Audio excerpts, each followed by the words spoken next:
அனைவருக்கும் வணக்கம். கொட்டும் மலையிலுமே இந்த மகாதீபம் எரிவதற்கு காரணம் என்ன? அது மட்டும் இல்லாமல் இந்த மகாதீபத்தின் இருக்கக்கூடிய பல நூற்றாண்டு கதைகளை சுமக்கக்கூடிய மகாதீபத்தின் அரிய தகவலை பற்றி தான் தெரிஞ்சுக்க போகிறோம். இந்த வீடியோ ரொம்பவே பயனுள்ளதாக இருக்கும். அதனால் வீடியோவை கடைசி வரைக்கும் ஸ்கிப் பண்ணாமல் பாருங்கள். அதுக்கு முன்னாடி அண்ணாமலைக்கு அரோகரா அப்படின்னு சொல்லிட்டு மறக்காமல் கமெண்ட் பண்ணுங்கள். வாங்க வீடியோக்குள்ளே போகலாம்.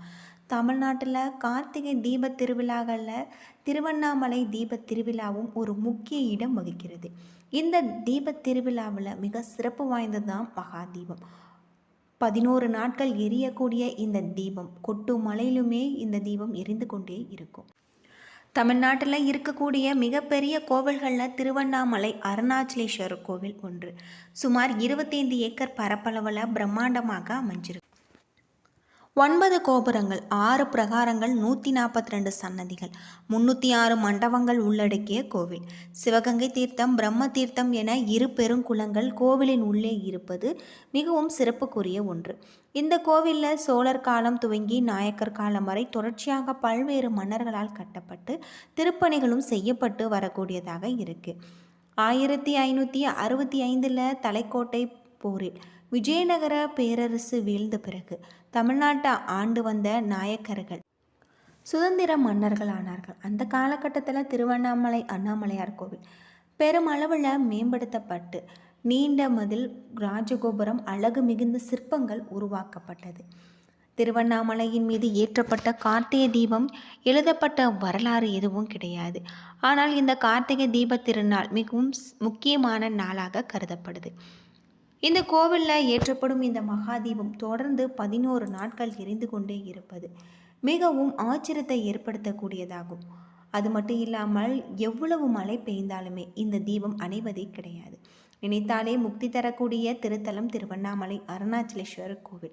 சிவபெருமான் அடிமுடி காண முடியாத ஜோதி ரூபமாக விஸ்வரூபம் எடுத்து நின்ற தலமாக அக்னி ரூபம் எடுத்த சிவனே திருவண்ணாமலை அண்ணாமலையாக வீற்றிருக்கிறார். இதனால் இந்த மலையை பக்தர்கள் சிவனாக வழிபட்டு வராங்க. சிவபெருமான் அக்னி பிலமாக நின்ற நாள் கார்த்திகை தீப திருநாள்.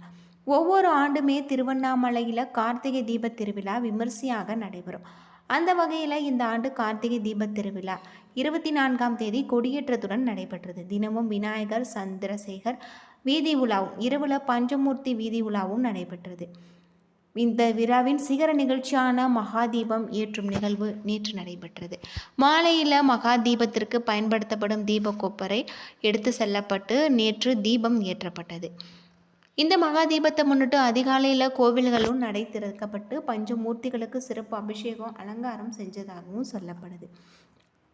இந்த கோவில் பல்வேறு சிறப்புகளை கொண்டிருக்கக்கூடிய ஒரு கோவில் அப்படின்னே சொல்லலாம். அது மட்டும் இல்லாமல் திருவண்ணாமலை அண்ணாமலையார் கோவிலில் இருக்கக்கூடிய அருணாச்சலேஸ்வரரை வழிபடுவதால் நம்முடைய வாழ்க்கையில் இருக்கக்கூடிய பிரச்சனைகளுக்கு தீர்வு கிடைக்கும், முக்தி கிடைக்கக்கூடியதாக இருக்குது. திருவண்ணாமலையில் ஏற்றப்படும் கார்த்திகை தீபத்தை நேரில் பார்ப்பவர்களுக்கு 21 தலைமுறைக்கு முக்தி கிடைக்கும்.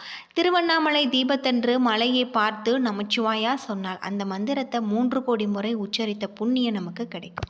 மலை உச்சியில் தீபம் ஏற்றப்படும் பொழுது மலைக்கு உள்பகுதியில் பூஜைகள் நடக்கும் ஒலி கேட்டதாக ரமணர், சேஷாஸ்திரி சுவாமிகள் உட்பட பலர் அருளினால் கூறியிருக்காங்க. திருவண்ணாமலை கார்த்திகை தீபம் ஏற்றப்பட்ட பிறகு அதை பார்த்து வணங்கியபடி கிரிவலம் வந்தார். அந்த ஜோதியின் கதிர்கள் நம் உடம்பில் பட்டு ஆத்ம சக்தி அதிகரிக்கக்கூடியதாக சொல்லப்படுது.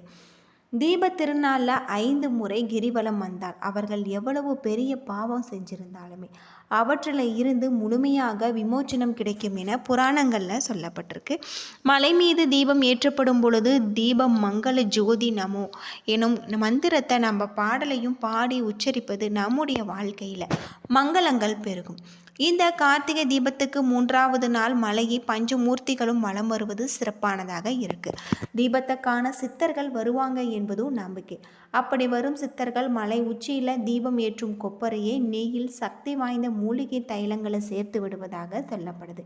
இதனால் தீபத்தில் இருந்து வெளிப்படும் புகை தீய சக்திகளை அழிப்பதாக கருதப்படுது. கார்த்திகை தீபத்திற்கு நாம் கார்த்திகை விளக்கீடு, ஞான தீபம், சிவஜோதி, பல பெயர்கள் இருக்குது. கார்த்திகை தீபத்தன்று கிரிவலம் செல்பவர்கள் 1000 அஸ்வமேத யாகம் செய்த பலன் கிடைக்கும் அப்படின்னும் சொல்லப்படுது. கார்த்திகை தீபத்தன்று சிவலிங்கம் முன்பு நெய் தீபம் ஏற்றி வழிபடுவது செய்வதால் அவர்களால் வாழ்க்கையில் பிரகாசமாக இருக்கும் என்பது நம்பிக்கை.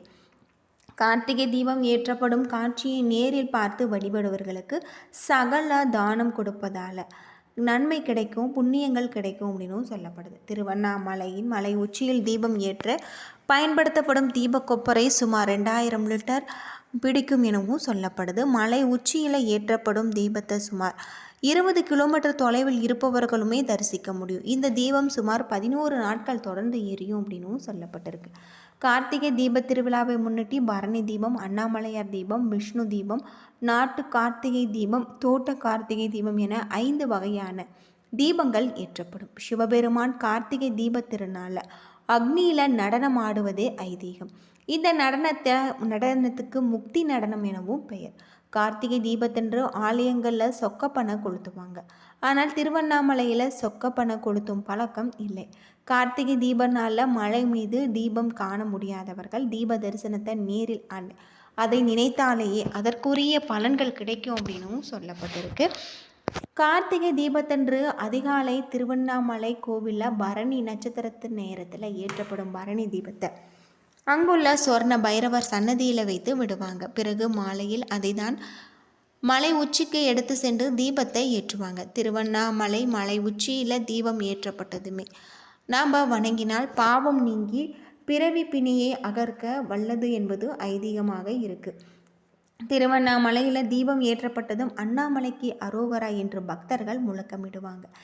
இதற்கு இந்த உடம்பு தான் என்னும் எண்ணத்தை அழித்து மனதை ஆன்மாவில் அழித்து உள்முக அத்வைத ஆன்ம ஜோதியை காண்பதுதான் இந்த தீப தரிசனம்.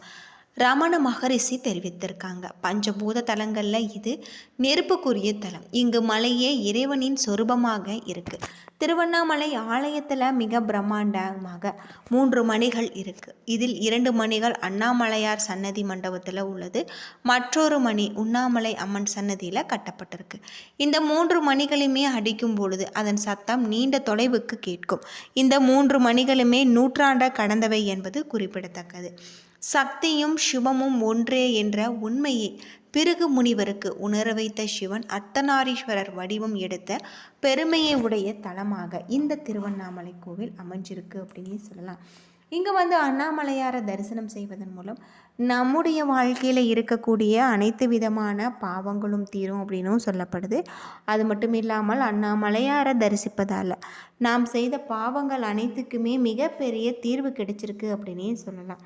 அண்ணாமலைக்கு அரோகரா அப்படின்னு சொல்லும் போதும் ஓம் நமச்சிவாயா எனும் மந்திரத்தை நாம் மனதார உச்சரிக்கும் போதும் நம்முடைய வாழ்க்கையில் இருக்கக்கூடிய அனைத்து விதமான பாவங்களும் தீரும் அப்படின்னும் சொல்லலாம்.